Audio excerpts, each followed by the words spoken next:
Attention please, we shall continue with the next presentation about the risk of bias assessment and the grade approach. Bias means a deviation from the truth. Bias may lead to overestimation or underestimation of the results, depending on its impact. Of course, bias can be negligible too. Over and underestimation may lead to false negative or false positive conclusions too. Bias can be interpreted as a systematic error. It means that there is some a confounding factor or multiple confounding factors in the background which may distort the results of the analysis. In the case of biased analysis, this confounding factor shifts the true average of the effect estimate toward a false average, and the results of these studies, if repeated, may scatter around this false estimate. It shouldn't be mixed up with the word imprecision, which is incorporated in the grade approach. Imprecision means that due to insufficient number of participants or due to insufficient event number, these results of the repeated studies scatter around the true estimate. However, here the confidence intervals are wide. High risk of bias present in a study doesn't mean poor methodological quality. There are specific cases where, despite all of your efforts you can make, risk of bias remains present in the study. For example, in endoscopic studies. In an ERCP studies, investigator cannot be blinded to the presence of a stenosis, despite all the efforts you can make to blind the investigator. The bias is present, while the study quality remains correct. Risk of bias should be measured within the individual studies included in the analysis. There are several tools published which are appropriate for bias assessment. According to the Cochrane Handbook, the Cochrane tool is first line recommended to assess risk of bias within randomized control studies. If you want to include observational studies too, I rather suggest using the Newcastle-Ottawa scales. The domains are similar to the Cochrane tool, however, it is dedicated to assess observational studies. My recommendation is in line with that of the Cochrane handbooks too. You may find these tools using these links. We are going to send you these presentations in PDF format, so you will access to these links to find this necessary assessment for your studies. There are several classifications of biases. I picked that one, which is the most popular and the most accepted one. It divides the biases or classify the biases into or along 5 main domains.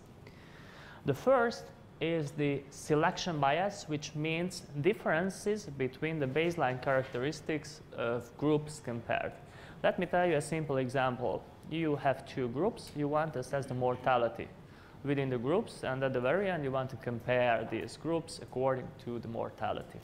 If the age of a group is higher as compared to the others, the mortality of the group will be probably higher, but not due to the intervention you made and what you want to measure, but to the age. You can prevent it from occurring by randomizing the patient. Selection bias is incorporated into the Cochrane tool. You should assess the random sequence generation, which means the way of how the patients are randomized and how this sequence was generated. Let me tell you an example for this. Studies can use random number tables to randomize the patients. Or there are computerized randomization softwares accessible. Or you can just flip a coin or roll a dice to randomize the patients. That should be assessed under this heading. The other one is the allocation concealment included in the Cochrane tool. This means the predictability of the randomization process. Let me tell you another example for this. Here at the university, we are running the GULAS study. The random numbers were put in envelopes. We who do the randomization process don't know the allocation of the patients because it's hidden in the envelope. That means the allocation concealment. The next type of bias is the performance bias. It rather concerns the clinicians. It means differences in care or exposure to factors between groups. An example could be a surgery.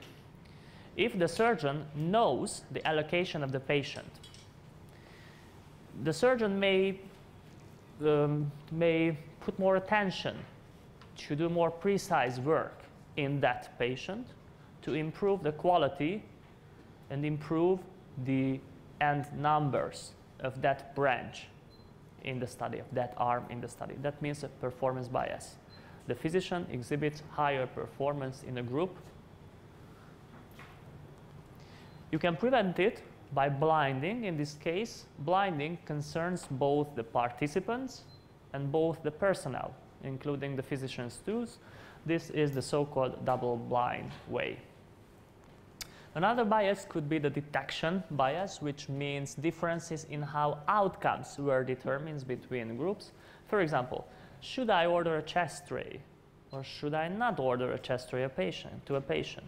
If I know the allocation, if I know that this patient will receive the new drug as compared to the old one with sufficient expertise of 50 years, probably I'd be prone to order more oftenly, more frequently a chest ray for the patient receiving the new drug because I'm not confident it is working. That's what we call detection bias. Again, you can prevent it by successful blinding, but in this case, you should blind the patient to the outcome. Blinding should be assessed in the Cochrane tool too. The next is the attrition bias, the so-called, in other words, the dropout from the study. Because patients usually do not drop out randomly from the study. If you undergo an intervention, for example, a new intervention which is less convenient as compared to the other one, the withdrawal rate of that arm of the study will be higher. This is not a random process. This may introduce this attrition bias. You can minimize it, but you cannot prevent it by doing intention to treat analysis. It means that in the final statistical analysis at the very end, you include all the participants enrolled at the very beginning of the study. The other option is the per protocol analysis. In that case, you include only those patients who met the criteria, the criteria of the study process and received all the interventions in an appropriate way. The difference between the two analyses is the dropout, the attrition. So you should do first always intention to treat analysis, then later on only the per protocol analysis. A real intention to treat analysis is sometimes hard to be carried out due to the dropout. If the patient is not present throughout the whole process of the study, probably that patient won't reach the end point, the outcomes of the study. If you need the CRP level on the 10th day, but the patient withdraw the consent on the 5th, you won't have the CRP level at the very end to include in the analysis. To bridge this problem, you may use imputation. Imputation means the estimation of the missing data. However, imputation may introduce bias too in itself. Incomplete outcome data should be measured in the Cochrane tool too. The last domain of bias is the reporting bias. Everyone likes reporting significant results. As you may see, there was a survey about the presence of this reporting bias. Studies with significant results are 2 to 4 times more likely to be reported in journals. And in average, these studies with significant results are reported in higher quality journals with higher impact factor levels as compared to the non-significant results. You can prevent it by complete reporting. Non-significant results are as valuable as significant results. You should write down everything about the results. And you can also prevent this bias from occurring by doing a protocol at the very beginning. And in this protocol, you should state which analysis you are going to perform at the very end. You should adhere to the protocol at the very end. If you compare as a reviewer at the end the analysis of the studies published and the analysis planned in the protocol, and you discover a discrepancy between the types of analysis or the number of analysis, that indicates the presence of reporting bias. In the Cochrane tool, you should assess this domain of bias too. The aim of the risk of bias assessment is to measure the internal validity of the results, to discover all the potential sources of bias, which may lead to a false estimate. Some general remarks. Use the Cochrane tool in terms of the RCTs, as stated in the Cochrane handbook, and do not modify the scale. However, you have the chance to modify the Newcastle-Ottawa scale dedicated to assessing observational studies. Just adjust the design of this scale, which covers also the domains of the biases I mentioned before, to the average design of the studies you are including in your meta-analysis. Risk of bias assessment should be done by independent review authors in duplicate 2. And discrepancies should be resolved as the same way we were talking about in the selection process. Do not try to compile the scores. You may find several risk of bias assessment tools promising you an easy and convenient way to get a number at the very end, to get a number representing risk of bias. That doesn't make any sense. You shouldn't do it. Try not to compile the scores, only assess the quality of the studies and display it in tables or in graphs. Let me tell you examples. This is a tabularized form of risk of bias assessment where the green ticks represent high risk of bias, the red X represents low risk of bias. I'm sorry, the opposite of true. The green represents the low risk of bias, while the red represents the high risk of bias. And sometimes you cannot decide because there isn't sufficient information published within the study to assess that domain of bias.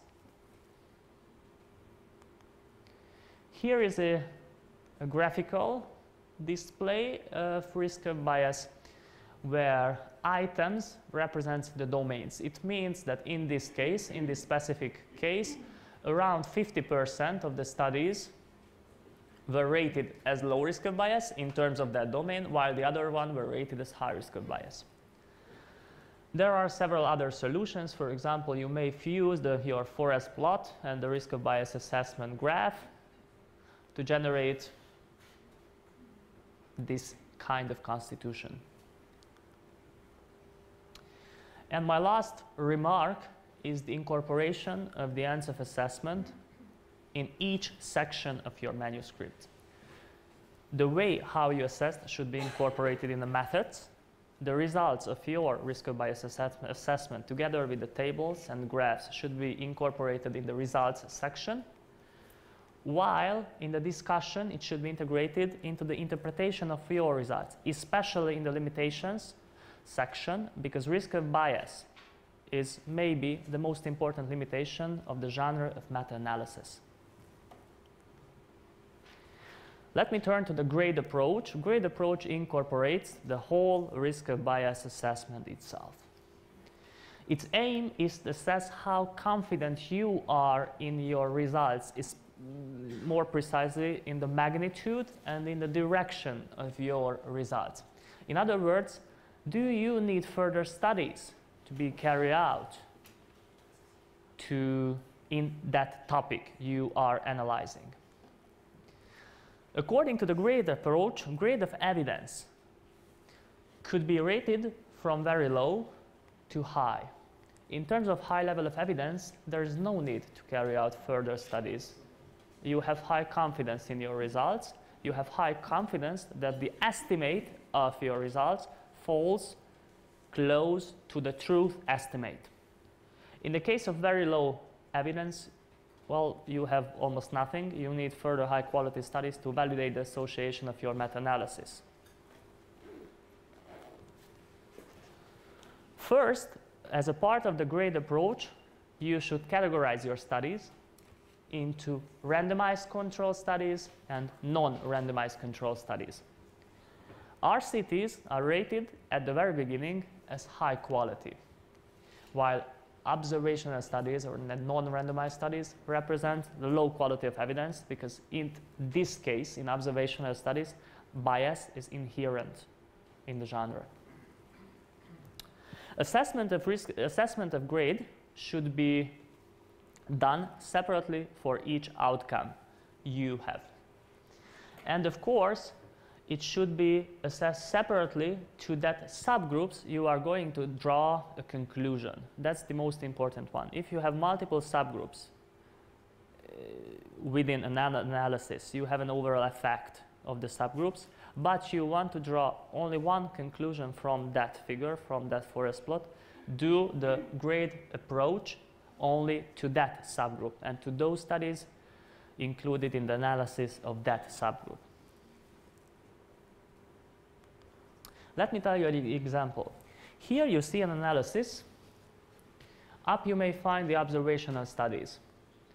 There is an overall effect estimate for this subgroup, suggesting a difference, because here the confidence interval of the relative risk doesn't cross 1.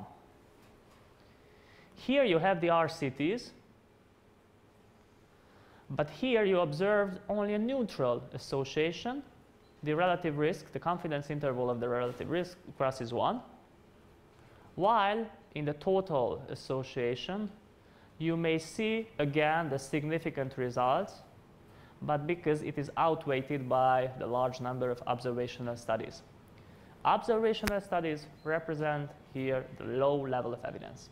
RCTs represent high level of evidence, of course, at the first step of the grade approach. Later it could be upgraded or downgraded.